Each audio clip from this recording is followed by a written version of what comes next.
Hey everyone, welcome back to Classroom Catalyst. I hope you're all having an amazing day. आज हम पढ़ने जा रहे हैं क्लास 4 हिंदी बिना बुक का चैप्टर नंबर 7 नकली हीरे, इसका सेकेंड पार्ट हवा और धूल। वैसे ये एक कविता है। इस कविता में हमें हवा और धूल के बीच की नोकझोंक और शरारत दिखाई जाती है। हवा धूल को छेड़कर भाग जाती है और धूल उसके पीछे दौड़ती है और एंड में हवा चालाकी से धूल की आंखों में धूल झोंक कर खुद गायब हो जाती है। ये कविता हमें हंसी और क्यूरियोसिटी से भर देती है और हमें ये सिखाती है कि कैसे छोटी-छोटी चीज़ों में भी कितना मज़ा छिपा होता है। वैसे चैप्टर नंबर 7 नकली हीरे का explanation video, question answer video already upload हो चुके हैं चैनल पर। अगर आपने अब तक उन वीडियोस को नहीं देखा है तो उनकी लिंक्स आपको डिस्क्रिप्शन में मिलेगी। तो चलिए अब देखते हैं हवा और धूल। यहाँ पे फर्स्ट स्टैंजा में बोला है, हवा धूल को छेड़ के भागी, सोती धूल अचानक जागी, उड़ी हवा के पीछे पीछे, हवा हो गई धूल के नीचे। इस फर्स्ट स्टैंजा में क्या कहा गया है? हवा धूल को छेड़ के भागी। छेड़ के मतलब तंग करना या शरारत करना। तो फर्स्ट लाइन में कहा गया है कि हवा धूल को छेड़कर मतलब धूल के साथ शरारत कर कर उसको छेड़कर वहां से भागी। तो सोती धूल अचानक जागी मतलब सो रही धूल अचानक से जाग गई। उड़ी हवा के पीछे पीछे और जहां हवा जा रही थी हवा के पीछे पीछे धूल जा रही थी। हवा हो गई धूल के नीचे। फिर क्या हुआ कि धूल ऊपर हो गई और हवा धूल के नीचे हो गई। फिर नेक्स्ट स्टैंजा में बताया है, धूल खोजती आंखें नीचे, दाएं बाएं आगे पीछे, हवा चल रही सांसें खींचे, नीचे नीचे धूल के नीचे।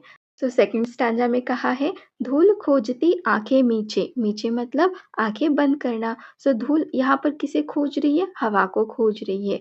कहाँ खोजती है? दाएं बाएं और आगे पीछे मतलब अपने चारों तरफ ढूंढती है। हवा चल रही सांसें खींचे और हवा यहाँ पर तेजी से भागती जा रही है नीचे नीचे धूल के नीचे। लेकिन कहाँ है वो? बिल्कुल धूल के नीचे है।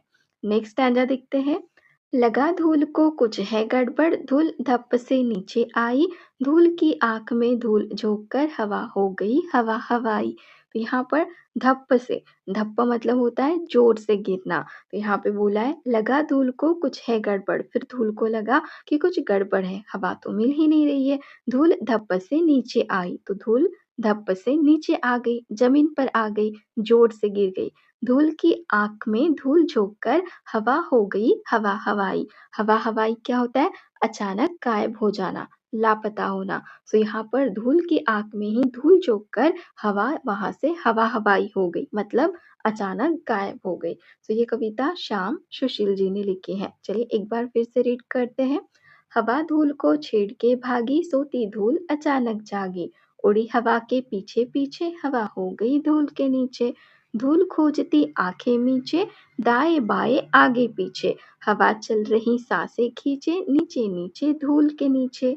लगा धूल को कुछ है गड़बड़, धूल धप से नीचे आई, धूल की आंख में धूल झोंक कर हवा हो गई हवा हवाई।